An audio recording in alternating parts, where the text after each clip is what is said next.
मैं हूं कमर चीमा और दोस्तों मेरे साथ मौजूद हैं प्रोफेसर डॉक्टर सोयन सिंह साहब। डॉक्टर साहब आपके वक्त का बहुत शुक्रिया सर।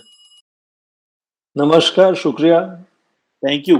आज मेरे लिए बड़े ऑनर की बात है, डॉक्टर साहब ने मुझे टाइम दिया और हम अमूमन सहाफ़ियों से बात करते हैं, इधर-उधर बात करते रहते हैं और गैर ज़रूरी हम लगे रहते हैं।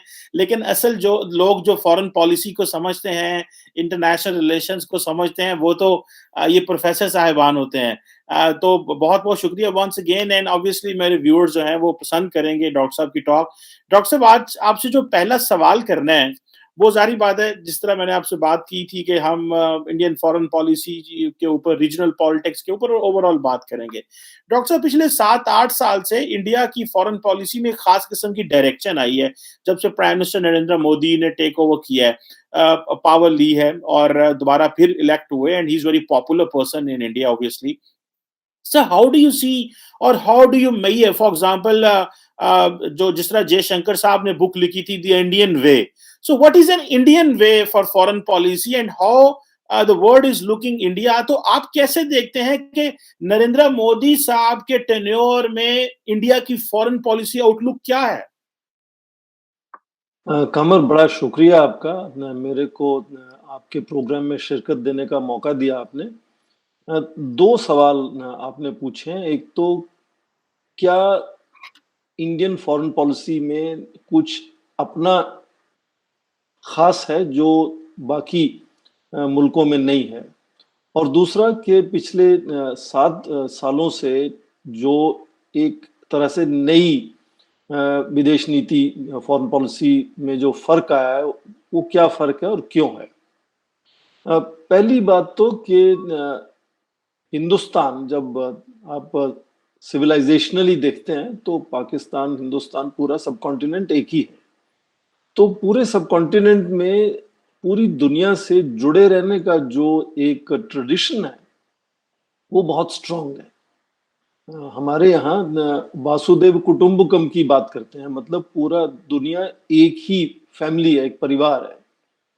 तो ये जो पूरी दुनिया से जुड़े रहने का ट्रेडिशन है, सिविलाइजेशनल ट्रेडिशन, वो अपने आप में आज जब दुनिया में हम अलग अलग मुल्कों में रह रहे हैं, करीब 200 मुल्क हैं दुनिया में, और उनसे जुड़े रहने में वो हमारा जो कल्चर और सिविलाइजेशन है वो फॉरेन पॉलिसी को बड़ी अच्छी बेस एक तरह से बना के देता है, जिसके ऊपर फॉरेन पॉलिसी चलती है। पहली बात तो ये।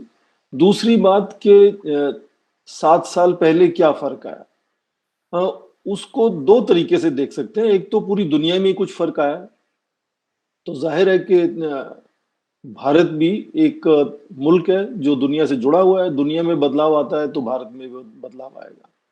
तो सबसे बड़ा तो जो फर्क है वो तकनीक का है। कमर, आप और मैं जैसे बात कर पा रहे हैं, ये शायद 7 या 10 साल पहले नहीं सोच सकते थे कि इतनी आसानी से दुनिया में लोग जुड़ पाएंगे आपस में। तो तकनीक की वजह से दुनिया में जो जुड़ाव हुआ है, वो ऐसा है कि किसी भी छोटे मुल्क में भी यदि कोई परेशानी आती है तो पूरी दुनिया पर उसका असर नजर आता है। हाँ, अमूमन तौर पे हम आजकल बात कर रहे हैं यूक्रेन की। तो यूक्रेन में जो लड़ाई छिड़ी हुई है उसका पूरा दुनिया पे किस तरह से असर है। तो भारत आज जो है वो तकनीक का एक खास मुल्क माना जाता है। हम लोग कभी कभी अपने आप को शायद ज्यादा लगता है, पर हम अपने आप को कभी कभी आईटी सुपर पावर भी कह देते हैं।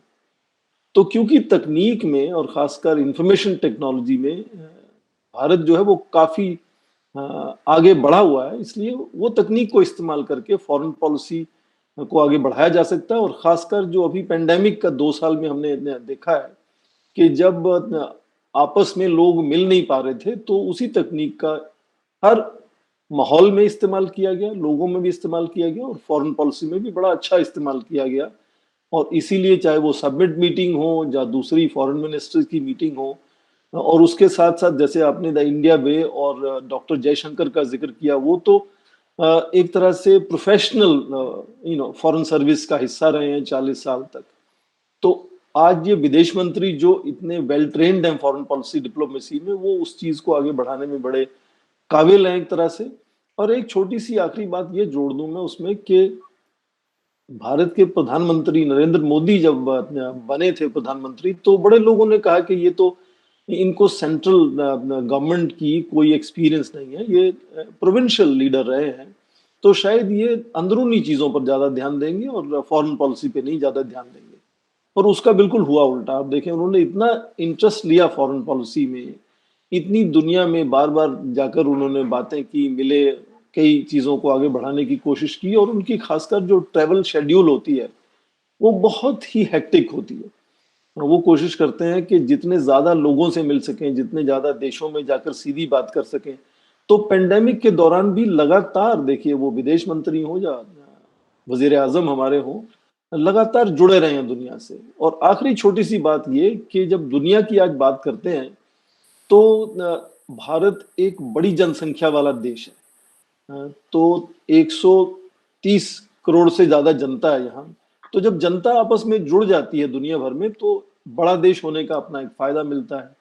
बड़ी इकोनॉमी भी है, छठी इकोनॉमी सबसे बड़ी है हमारी, तीसरी सबसे बड़ी सेना है भारत की, मिलिट्री है।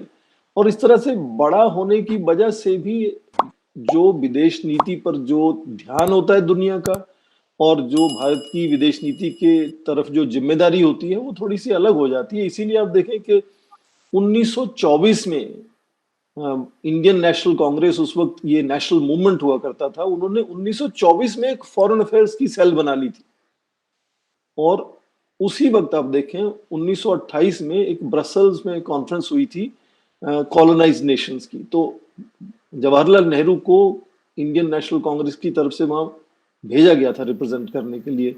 और 1928 से लेकर 1964 तक जब उनकी डेथ हुई, जवाहरलाल नेहरू हिंदुस्तान की फॉरेन पॉलिसी, भारत की फॉरेन पॉलिसी के करता धरता रहे। तो उन्होंने फाउंडेशन लगाई एक तरह से, तो बड़ी अच्छी फाउंडेशन बनी हुई है, और आज भी उसी फाउंडेशन पर चल रही है एक तरह से विदेश नीति। तो जाहिर है कि दुनिया जैसे जुड़ेगी आपस में, खासकर लोग जैसे आपस में जुड़ेंगे, जैसे मैं और आप जुड़े हुए हैं, तो जितने बड़े बड़े देश हैं जिनकी जनसंख्या बड़ी है, उनकी विदेश नीति भी मुझे लगता है ज्यादा इफेक्टिव हो जाएगी, और ज्यादा उसकी तरफ जिम्मेदारी भी नजर आएगी। हुँ। अच्छा, डॉक्टर साहब ये बताएँ कि ठीक है, आपने बड़े अच्छे अंदाज़ से इलैबोरेट करके हमें एक्सप्लेन किया। डॉक्टर साहब ये बताएँ कि जो चाइना है, वो ऐसे समझा जाता है इंडिया का सबसे बड़ा इस वक़्त फ़ॉरेन पॉलिसी इश्यू है। तो आप इसको कैसे देखते हैं? क्या ये वाक़ई इंडिया का सबसे बड़ा फ़ॉरेन पॉलिसी इश्यू है? या क्या आप समझते हैं कि पाकिस्तान भी उतना ही खित्ते में बड़ा फ़ॉरेन पॉलिसी इश्यू है? या क्या आप समझते हैं कि जो इंडिया की जो इस वक़्त जिसे कहते हैं ना ईस्ट की तरफ लुक ईस्ट पॉलिसी हम कहते हैं हमारे यहाँ तो वहाँ कहा जाता है। आपके यहाँ भी ज़ाहिर बात है एशिया पैसिफिक से एंगेज है ना, इंडो पैसिफिक एंगेज होना और ये सारा क्वाड वगैरह। तो आप क्या देखते हैं इंडिया का बड़ा फॉरेन पॉलिसी चैलेंज क्या है? पाकिस्तान, चाइना या कि ये जो नई और ओरिएंटेशन हो रही है इंडियन फॉरेन पॉलिसी में तो ये क्या how do you see this कैसे आप इसको रेट करेंगे और इसको कैसे हमें एक्सप्लेन करेंगे इसको? कमर देखें, पहले आप 50 या 100 साल पीछे जाएं तो फॉरेन पॉलिसी थोड़े से देशों की जिम्मेदारी नजर आती थी। जो यूरोप के देश थे वो दुनिया भर में जाकर कॉलोनाइज करते थे, तो उनकी एक तरह से दुनिया पर क्या नजरिया है, क्या उनके सोच है, वो उस पर फर्क पड़ता था। पर आज दुनिया ज्यादा से ज्यादा जुड़ती जा रही है, और उसी के चलते जो विदेश नीति का सबसे बड़ा चैलेंज आज है कमर, वो ये है कि इतनी उलझी हुई जो दुनिया है, जो आपस में इतनी जुड़ गई है अलग अलग तरह से, तो उसमें आसान नहीं है किसी को कहना कि ये देश दोस्त है, ये देश दुश्मन है, ये देश के साथ कंपटीशन है, ये देश के साथ कोऑपरेशन है। सारे देशों का आपस में मुझे लगता है एक अच्छी जो फॉरेन पॉलिसी का तरीका है, उसमें अलग अलग जो खित्ते हैं उनमें अलग अलग तरीके से सोचना होगा। तो जैसे पाकिस्तान की आपने जिक्र किया कि पाकिस्तान हिंदुस्तान की विदेश नीति, भारत की विदेश नीति का कितना बड़ा चैलेंज है। जाहिर है कि पड़ोस में ये मगरबी एशिया का सबसे बड़ा, दक्षिण एशिया का सबसे बड़ा मुल्क भारत के बाद पाकिस्तान है। न्यूक्लियर पावर है, बड़ी जनसंख्या भी है, और मिलिट्री बड़ी पावरफुल है। तो नेचुरली फॉरेन पॉलिसी के लिए एक बड़ा मुद्दा रहता है। पर उस बड़े मुद्दे को बड़ा करीब से देखना होगा कि आप देखें, अभी कई साल से फॉर्मल बातचीत नहीं हो रही भारत और पाकिस्तान की, पर उसके साथ साथ अभी अभी आपस में बड़ा अच्छा माहौल बना, तालमेल बन गया कि हिंदुस्तान भारत से जो ह्यूमैनिटेरियन एड है वो अफगानिस्तान जाएगी और पाकिस्तान ने रास्ता खोल दिया उसके लिए। तो कई तरह की बातें लगातार बराबर बराबर चलती रहती हैं, उसमें कहीं कोऑर्डिनेशन नजर आता है, कहीं कोऑपरेशन नजर आता है, कहीं कंटेस्टेशन नजर आता है, कहीं कॉन्फ्लिक्ट नजर आता है। तो एक उसको स्पेक्ट्रम कह सकते हैं, जब मोज़ेक कह सकते हैं कि उसमें अलग अलग रंग नजर आते हैं। चीन का भी वही हाल है। चीन के साथ भारत के देखो 2 साल से सीमा पर, बॉर्डर पर टेंशन बनी हुई है, और पिछले ही साल जो आपस में जो ट्रेड है वो 44% बढ़ गया है। हालांकि उसके साथ साथ जितनी भी मोबाइल एप्लीकेशन है वो कई 200 से ज्यादा, 272 के आसपास बैन करी है भारत ने चीन की एप्लीकेशंस। तो उसमें भी कुछ एरिया हैं जहां थोड़ी टेंशन है, दूसरे एरिया में कोऑपरेशन चल रही है, कहीं कोऑर्डिनेशन चल रही है। कोऑर्डिनेशन की बात करें तो ये जो रीजनल, जो खित्ते की पॉलिटिक्स है पूरे हमारे, चाहे वो दक्षिण एशिया की या एशिया पैसिफिक की, उसमें कई जगह आप देखो कि चीन और भारत एक ही जुबान में बात करते हैं, एक ही तरह से सोचते हैं।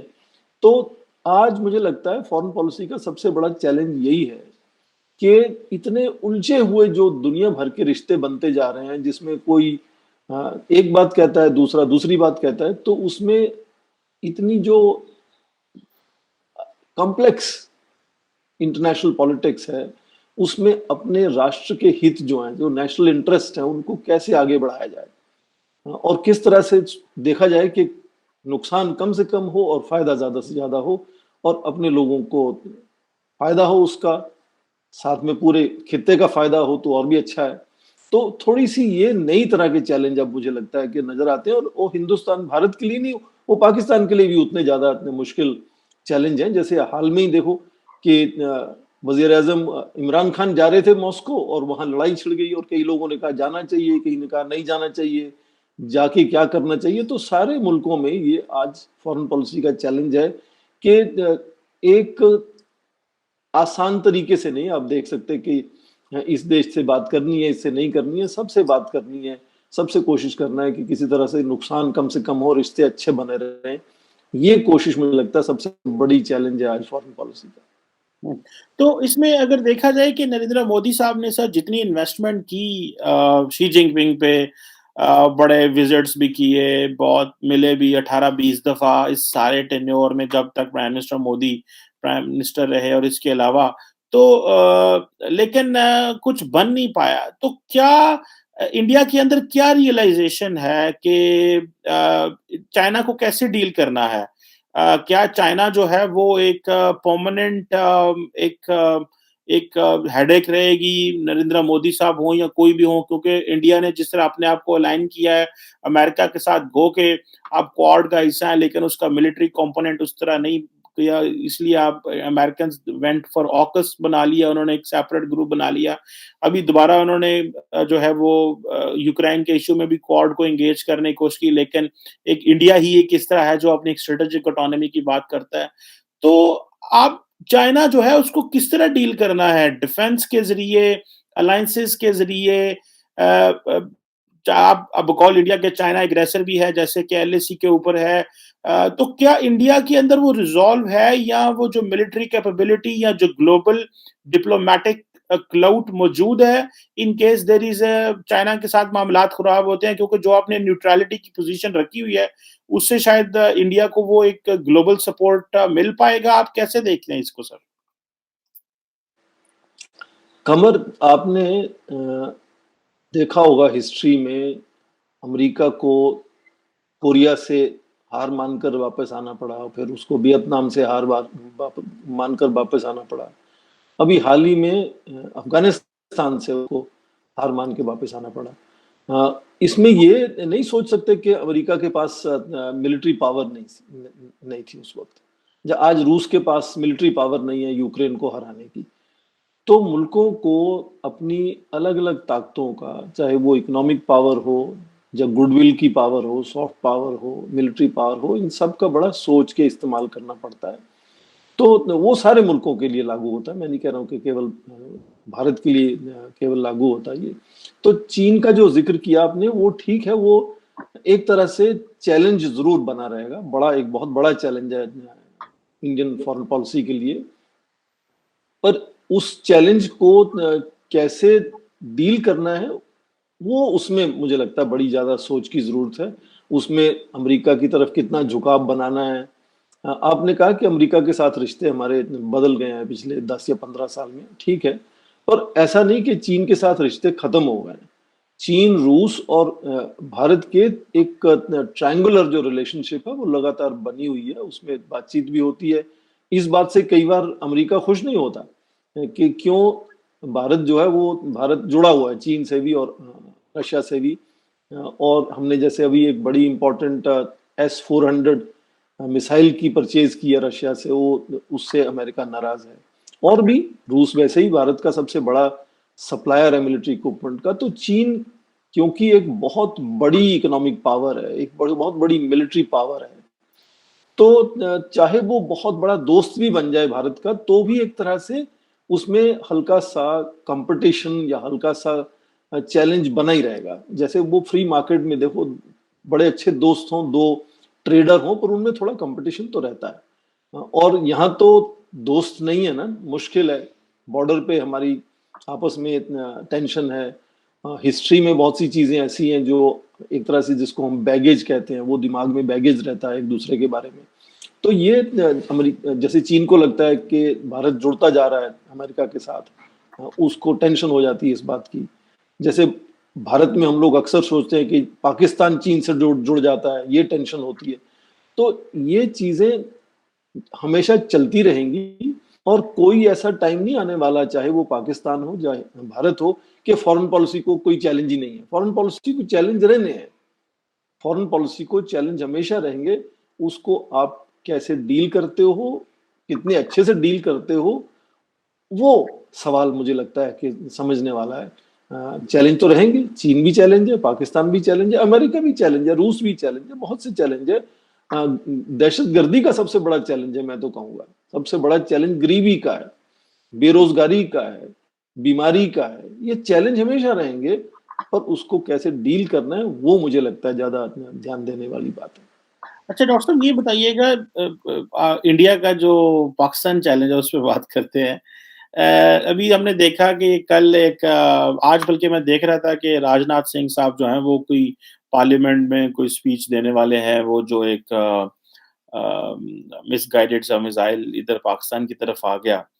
तो आप क्या समझते हैं, नरेंद्र मोदी साहब जब से पावर में आए हैं, what does he believe, why India doesn't believe in talking with India? एक तो ठीक है जी, कश्मीर इश्यू है, वो जी दहशतगर्दी का इश्यू है, आप उसको दहशतगर्दी कहते हैं, कश्मीरी जिहाद कहते हैं, पाकिस्तान कहता है जी कि हम तो diplomatic, political and moral support करते हैं, ऐसा कुछ नहीं है। बल्कि पाकिस्तान कहता है कि जी आप वाया अफ़गानिस्तान दहशतगर्दी पाकिस्तान में कराते हैं, आप बलूचिस्तान में दहशतगर्दी कराते हैं। तो ये एक ब्लेम गेम दोनों तरफ से चल रहा है, मतलब वो आप भी उधर कश्मीर के हवाले से कहेंगे, पाकिस्तान कंटिन्यूअसली कह रहा है जी कि आप अफगानिस्तान में, बलूचिस्तान में कुलभूषण यादव पकड़ा गया इधर-उधर। सो आप कैसे देखते हैं सारे इसको कि नरेंद्र मोदी साहब क्यों बात नहीं कर रहे, and what is the way forward that both Nations should talk? आपने बिल्कुल सही कहा कमर, के वो शायद फोकस इस वक्त ब्लेम फिक्सिंग का है। एक दूसरे को ब्लेम गेम चल रही है, और ब्लेम गेम के चलते तो नेचुरल है कि बातचीत नहीं हो सकती, मुश्किल है उसके लिए। पर मैं तो ये राजनेताओं की, लीडर्स की बात नहीं कर रहा हूँ। मैं तो यूनिवर्सिटी में पढ़ाता हूँ, मैं कॉन्फ्लिक्ट रेजोल्यूशन भी पढ़ाता हूँ अपने बच्चों को यूनिवर्सिटी में। तो कॉन्फ्लिक्ट रेजोल्यूशन में पूरी दुनिया में जो एक्सपर्ट्स हैं वो कहते हैं कि कॉन्फ्लिक्ट जब हो दो पार्टीज में या ज्यादा पार्टीज में, तो सबसे पहले जो पेरिफेरल इश्यूज है ना, उन पर ध्यान देना चाहिए, उनको सॉल्व करना चाहिए, ताकि एक तरह से एटमॉस्फेयर बन जाए जिसमें थोड़ा सा लगे कि मुश्किलें इतनी नहीं है, थोड़ी मुश्किलें हमने सुलझा ली हैं, थोड़ा हौसला बढ़ जाता है उससे। और उसी तरह से पेरिफेरल पार्टीज होती हैं। तो जैसे मान लीजिए कि सीधे वजीर आजम आपस में नहीं बात कर सकते, तो चलो क्रिकेट का मैच हो जाए। तो पेरिफेरल इश्यूज को और पेरिफेरल पार्टीज को यदि पहले सुलझाने की कोशिश करें और मिलाने की कोशिश करें, तो एक माहौल बन जाता है जिसमें शायद जो ज़्यादा मुश्किल सवाल हैं, उन पर भी कुछ ना कुछ बातचीत शुरू हो सकती है। पर मेरी जो छोटी-सी समझ है, वो मुझे लगता है कि मैं जब भी किसी सेमिनार, कॉन्फ्रेंस में जैसे बात होती है पाकिस्तान में दोस्तों के साथ, जो वहाँ के एक्सपर्ट हैं, यूनिवर्सिटी के टीचर हैं उनके साथ, तो मुझे लगता है कि हमेशा वो उनको लगता है कि नहीं, हम कश्मीर से शुरू करेंगे बात। अब कश्मीर तो सबसे सेंटर का और सबसे मुश्किल और सबसे डिफिकल्ट सवाल है। तो यदि शुरुआत ही सबसे पहले डिफिकल्ट, बच्चों को जब आप देखें, छोटे बच्चे को स्कूल भेजते हैं, एग्जाम देता है वो, तो हम कहते हैं जो आसान वाले सवाल है ना वो पहले कर लेना ताकि वो नंबर छूट ना जाए। मुश्किल सवाल पर मत फंस जाना कि नहीं तो सारा टाइम निकल जाएगा, मुश्किल सवाल को बाद में देखना। तो ये तो पूरी दुनिया में सोच है कि जो मुश्किल सवाल है उसको शायद हमें थोड़ा सा ठंडे बक्से में रखना पड़ेगा। चीन के साथ भी ऐसा हुआ 1988 में, जब वजीर आजम राजीव गांधी गए चीन, तो उन्होंने ये कहा कि बॉर्डर जो है वो बड़ी मुश्किल चीज है, बॉर्डर को सॉल्व करेंगे, ऐसा नहीं कि नहीं सॉल्व करेंगे, पर उसके चक्कर में कुछ आपस में करें ही ना, बातचीत ना करें, जब व्यापार ना करें, जब निवेश इन्वेस्टमेंट ना करें, ये शायद ठीक नहीं होगा। तो फिर व्यापार खोल दिया, इन्वेस्टमेंट खोल दिए, आना जाना खोल दिया, तो उससे जाहिर है कि काफी फायदा हुआ दोनों देशों में। जैसा आपने अभी खुद ही जिक्र किया कि वजीर आजम मोदी और राष्ट्रपति शी जिनपिंग की आपस में बड़ी अच्छी दोस्ती बनी थी एक जमाने में। ऐसा नहीं कि दोस्ती चली गई है, टेंशन बॉर्डर की से वो सबमिट मीटिंग शुरू हो जाएंगे। तो ये मेरी जो छोटी सी मैंने कहा समझ है एज ए टीचर, वो ये है कि शायद पाकिस्तान को भी ये कोशिश करनी चाहिए जो पेरिफेरल इश्यूज हैं और पेरिफेरल एक्टर्स हैं वहां से अप्रोच शुरू करी जाए, ताकि जब हौसला थोड़ा सा हो जाए कि हाँ आपस में तालमेल है और बातचीत हो सकती है, तो फिर आगे बात बढ़ाई जाए। और जाहिर है कि जो दहशतगर्दी का मुद्दा है वो हिंदुस्तान का, भारत का मुद्दा नहीं है, वो मुद्दा पूरी दुनिया का है। और पूरी दुनिया को कोशिश करनी पड़ेगी कि आज मुझे लगता है कि दुनिया का सबसे बड़ा मुद्दा है ही दहशतगर्दी का, गरीबी का और बीमारी का और अनपढ़ता का। तो इन मुद्दों पर कैसे आपस में थोड़ी सी तालमेल बनाएं, आपस में नहीं तो खित्ते के मुद्दों में बात करते हुए, जैसे पूरे दुनिया के बारे में बात करते हुए कई जगह होते हैं मीटिंग्स, उसमें क्या भारत और पाकिस्तान की एक जुबान में बात हो सकती है या नहीं हो सकती है, आपस में थोड़ा बाद में कर सकते हैं। तो पहले जब बड़े खित्ते के जो एक जुबान है पाकिस्तान की, शायद इस तरह की कोशिश करनी चाहिए ताकि जो जटिल और मुश्किल मुद्दे हैं उनको बाद में लाया जाए। चले, लेट्स सी सर इसमें क्या होता है। ये जारी बात है, पाकिस्तान भी अपनी जगह पे खड़ा हुआ है, इंडिया भी अपनी जगह पे खड़ा हुआ है, और मुझे ऐसे लग रहा है कि इमरान खान साहब जो हैं वो वज़ीर आज़म मोदी से मुलाकात किए बगैर ही रुखसत होने वाले हैं थोड़े दिनों में। जो हमारे यहाँ पे हालात इस वक़्त नो कॉन्फिडेंस मोशन के आए हुए हैं, तो ब्रेक थ्रू उस तरह नहीं हो सका। बहरहाल thank you very much doctor साहब, आपके वक़्त का बहुत शुक्रिया। आपने हमें भारत की फॉरेन पॉलिसी और नरेंद्र मोदी साहब की फॉरेन पॉलिसी को समझने में बड़ी मदद की। बहुत शुक्रिया सर। शुक्रिया कमर, आपने भी मुझे शिरकत करने का मौका दिया अपने प्रोग्राम में। Thank you sir. Thank you. उसके लिए शुक्रिया और खुदा हाफिज। Thank you.